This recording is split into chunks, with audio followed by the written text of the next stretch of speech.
curhat online dulu ya. Kalau kalian dipecat ketika dapat vonis akan lumpuh, gimana rasanya? Sedap, mantap. Itu yang saya rasakan di tahun 2005. Ternyata tahun 2005 ya. Jadi kantor mengadakan pemeriksaan rutin kepada karyawannya, general check up gitu ya. Dan saya karena sering jatuh tiba-tiba seperti nggak bertulang, walaupun durasi waktunya nggak panjang, paling 5 menit, setelah itu normal lagi. Saya mengajukan keluhan itu kepada dokter dan dokter menyarankan untuk di ronsen. Ini hasilnya, tapi nggak bisa kelihatan ya. Cuma analisanya adalah seperti ini. Sela sendi kedua genul sempit. Baca nggak? Enggak ya? Oke. Dokter bilang, kurangi atau tiadakan aktivitas yang banyak menggunakan kaki dan membebani kaki, terutama lutut. Naik turun tangga, jalan, apalagi lari, naik sepeda, hal-hal seperti itu. Tapi tetap harus olahraga. Olahraganya apa? Berenang, karena berenang itu tidak membebani kaki gitu ya. Oke, persoalannya adalah apa?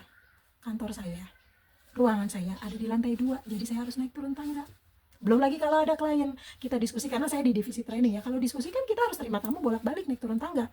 Nah, saya mengajukan bahwa saya minta meja saya diturunin ke lantai dasar. Kalau saya diturunin ke lantai dasar, maka semua tim juga ikut turun. Sementara ruangan nggak ada, gitu loh. Dan akhirnya mereka meeting. Hasilnya adalah, Risa, terima kasih atas kontribusi kamu selama ini, tetapi kami sedang mengadakan perampingan karena ada berbagai persoalan di perusahaan. Jadi dengan berat hati kami harus memutuskan bahwa kami tidak bisa bekerja sama lagi dengan Anda. Walaupun alasannya seperti itu, tapi saya tahu alasan utamanya adalah karena hasil general check up. Kenapa? Karena perusahaan nggak mau punya karyawan yang membebani biaya perusahaan untuk kesehatan karyawannya. Kan itu nanti atas, walaupun ada asuransi ya, tapi tetap aja karyawan akan kena gitu loh, kena kecepretan juga untuk membiayai hal-hal seperti itu. Dan karena penyakitnya sudah ketahuan, ngapain juga ngambil resiko? Saya paham dan saya mencoba untuk menerima. Hari pertama dapat vonis dari dokter tentang kemungkinan lumpuh paling lama itu 3 tahun kalau tidak dirawat, itu aja udah ngancurin mental banget gitu loh. Terus ditambah lagi saat harus menembus obat, dokter bilang ini 1 resep bisa dipakai untuk 2 minggu, tapi kamu boleh tebus setengah resep, artinya untuk 1 minggu. Kalau kamu merasa baik-baik saja, nanti beberapa obat saya kurangi, gitu kata dokter. Setelah saya tebus, berapa harganya di tahun 2005, itu harganya 1,5 juta. Gaji saya waktu itu kalau nggak salah 2,5 juta deh. Ya kali gaji 2,5 juta nebus obatnya 1 minggu 1,5. Hello, belum lagi nanti terapi tulang, belum lagi nanti terapi lainnya seperti akupunktur dan lain sebagainya. Berapa yang harus saya keluarkan? Nggak kurang dari 5 juta loh setiap bulan. Belum lagi biaya hidup, berarti kan saya harus punya income sekitar 10-15 juta kalau saya mau ikutin terapi dan berobat itu semua. Tapi saya tidak, dan saya sudah dipecat. Hari pertama begitu menghancurkan, hari kedua masih down tapi sudah ada mendingan, hari ketiga dipecat, down lagi. Luar biasa nikmat. Akhirnya saya nggak bisa fight kan ya, karena itu perusahaan juga bukan perusahaan nenek saya. Saya cuma bisa menerima. Kemudian saya merenung, saya diam gitu. Saya memutuskan untuk bicara kepada pemilik semesta. Saya bilang gini, Tuhan, saya tuh nggak takut sakit sebenarnya, tapi saya nggak mau ngerepotin orang. Kalau saya masih dimampukan untuk fight, I will do. Tapi jika saya sudah tidak mampu, boleh nggak saya balik aja? Saya bilang gitu. Karena saya percaya berada di sisimu jauh lebih baik dibandingkan apapun di dunia ini. Saya itu bukan orang yang tidak berdosa, saya banyak dosa, tapi kan Tuhan juga Maha Pengasih dan Penyayang ya kan. Kita kan udah minta tolong gitu, dan kita percaya bahwa Dia akan baik sama kita gitu loh. Jadi ya sudah, saya mungkin akan dijewer dengan dosa-dosa saya, tetapi dengan kasih sayangnya Dia juga, saya yakin saya pasti akan dipeluk gitu ya.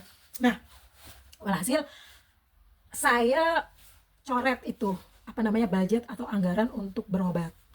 Kemudian saya juga coret untuk beberapa anggaran yang saya pikir saya tidak akan mampu membayarnya. Saya cari-cari apa sih yang bisa menguatkan tulang dan gratisan. Saya yakin Tuhan itu punya obatnya di dunia ini, di semesta ini. Udah disiapin, cuma kita belum tahu aja. Akhirnya saya baca di satu artikel, matahari pagi, berjemur di matahari pagi. Saya lakukan itu. It's free. Kalau saya bisa free, kenapa saya harus bayar gitu ya. Kemudian juga saya memperbaiki pola makan, saya meninggalkan soda-soda, saya meninggalkan junk food gitu ya. Walaupun sebenarnya itu yang murah meriah dan bisa dikonsumsi untuk orang yang lagi ngirit gitu. Tapi saya berusaha untuk bisa mengakomodir gitu ya dari semesta gitu. Akhirnya saya lakukan itu sama, termasuk juga mengkonsumsi kolang-kaling dan lain sebagainya. Tetapi seiring perjalanan tabungan saya habis dong. Kemudian saya ada dalam satu kondisi di mana nggak punya duit sama sekali. Waktu itu saya pinjam uang sama teman kos saya, yang seperti saya ceritakan di video berhutang 2 miliar untuk investasi itu. Saya berhutang 300.000. Untuk apa? Untuk makan. Dan untuk menghemat saya mencari menu yang memungkinkan saya untuk survive, yaitu soto seharga 6.000 plus nasinya, dan bisa saya makan ketika sahur dan buka puasa. Kenapa saya puasa? Lah kan kita tahu kita nggak punya duit, kita nggak punya budget, nggak bisa makan dengan proper. Ya udah puasa aja sekalian gitu loh. Jadi saya bagi dua, saya beli makannya itu menjelang maghrib, saya makan untuk buka puasa, sisanya untuk sahur, seperti itu. Dan itu berjalan selama 3 bulan, saya puasa terus menerus sampai saya dapat pekerjaan event gitu ya. Nah, selama 3 bulan itu kan kadang-kadang kita juga dapat makanan-makanan lah dari teman atau dari tetangga. Namanya kita bersosialisasi, kadang-kadang kita ditraktir apa segala macam gitu. Tetapi saya menjalankan itu selama nggak kurang dari 3 bulan kok.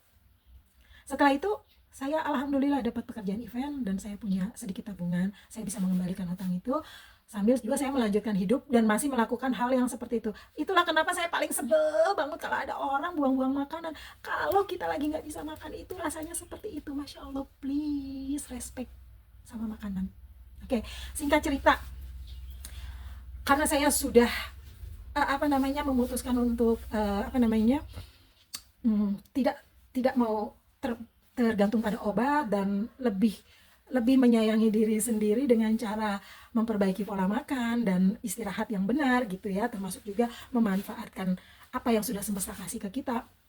Saya tetap melakukan perawatan seperti akupunktur dan pijit refleksi sampai sekarang bahkan, dan saya masih tahu bahwa ini sendi lutut ini nggak bisa disembuhkan, hanya bisa dijaga gitu loh. Saya juga banyak minum air putih, kolang-kaling, dan kacang hijau yang seperti itu.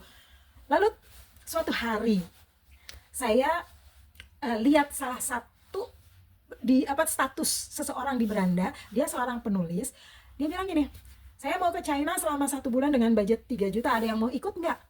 Gila, ke China 3 juta, itu gimana caranya? Buat saya itu surprise, langsung saya kepo dan saya japri.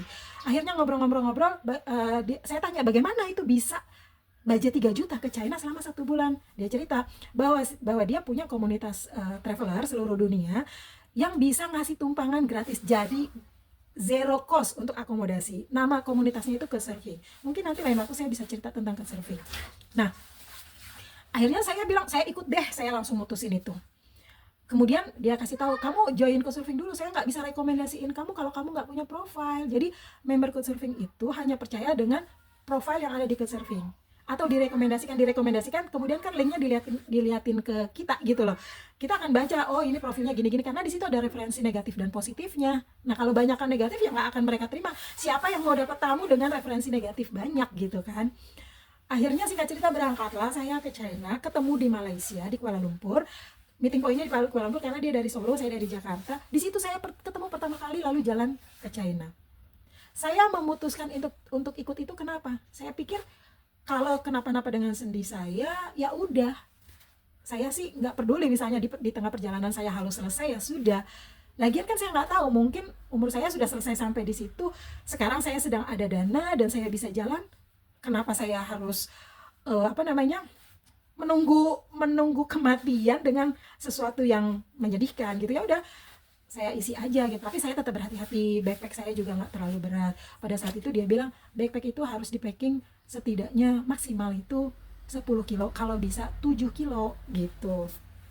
Karena waktu itu winter saya kurang pinter untuk packing, karena pertama kali pengalaman backpacking. Akhirnya ransel saya itu isinya kalau nggak salah 9 kilo ya, 9 kilo ditambah sama sling bag gitu. Nah, akhirnya di China itu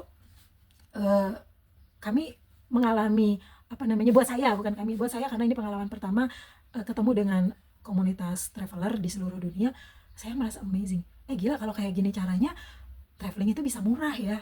Kemudian selain murah itu kita juga nggak takut. Kenapa? Karena ada teman kita di seluruh dunia gitu loh. Member Couchsurfing itu kita bisa anggap teman karena apa? Karena mereka terorganisir dengan baik di seluruh dunia gitu. Itu membuat saya amazed. Tetapi yang paling saya syukuri adalah bahwa ketika dokter itu bilang, kamu maksimal akan bertahan selama 3 tahun kalau kamu treatment lutut kamu, sendi lutut kamu itu dengan baik. Tapi kalau tidak, kisaran 6 bulan sampai 1 tahun kamu lumpuh. Tapi sekarang 2024 akhir, saya sudah mengunjungi sekitar kurang lebih 40 negara. Dan itu backpacking. Di tahun 2010 saya iseng aja gitu bilang sama Tuhan. Waktu itu di Qingxiu Mountain ada Bukit Harapan gitu, orang-orang menggantungkan pita-pita yang ditulis doa-doa mereka. Saya ikutan gitu. Mereka nulis pakai bahasa Cina, saya nulis aja pakai bahasa Inggris gitu. Saya bilang dengan isengnya, Tuhan, saya mau keliling dunia tahun depan 20 negara. Gimana caranya? Mana gue tahu. Tabungan gue waktu itu pada saat saya nulis itu cuma 4 juta. Tapi saya nulis pengen traveling 20 negara tahun depan. Tahu nggak sih, 2011 akhir masuk ke 2012, saya menyelesaikan misi 21 negara. Jadi misi 20 negara plus 1, jadi 21 negara. Di tahun 2012 awal, negara Turki adalah negara ke-21 yang saya injak sebagai solo traveler dengan cara backpacking. So, buat teman-teman di luar sana, hidup itu emang up and down ya. Kadang kita seperti dihempas sampai menjadi debu gitu ya, tapi kemudian kita juga akan naik lagi, kemudian dihempas lagi. Itu sepertinya memang sudah polanya. Jadi kadang-kadang ketika kita ada dalam situasi yang rendah, saya ingat-ingat aja saat itu, walaupun tetap ya nggak semudah itu, tapi ya kita percaya aja lah, Tuhan itu hanya sedang mengasah mental kita, mungkin menguji kita sampai di mana sih kemampuan kita. Kalau ujian yang serupa ini nggak bisa dilewatin, next time diangkat dulu lah ya, karena kalau kita terlalu sakit tuh kayaknya kita hancur beneran gitu. Jadi biasanya sama Tuhan diangkat, kemudian diuji lagi sampai kita lulus untuk satu hal yang sama. Jangan mengira setelah itu selesai akan diuji lagi dengan persoalan yang berbeda. Ya kali, kan anak SD kalau ujiannya 1 tambah 1 sama dengan 2, kemudian dia naik kelas, kan ujian selanjutnya adalah misalnya 5 dikali 10. Artinya itu sudah sesuatu yang berbeda. Jadi saya pikir kita harus belajar untuk mensyukuri cobaan, sebab itu tandanya bahwa kita akan naik kelas. Kalaupun itu hanya sebuah kalimat untuk menghibur, ya sudah. Dan saya selalu mencoba menghibur diri saya sendiri dengan cara seperti itu. Makasih udah dengerin curhat online saya. Saya Risa, mantan gembel internasional yang katanya inang-inang internasional, kadang-kadang ngurusin Kesultanan Melbourne juga, padahal saya adalah travel consultant. Bye, terima kasih.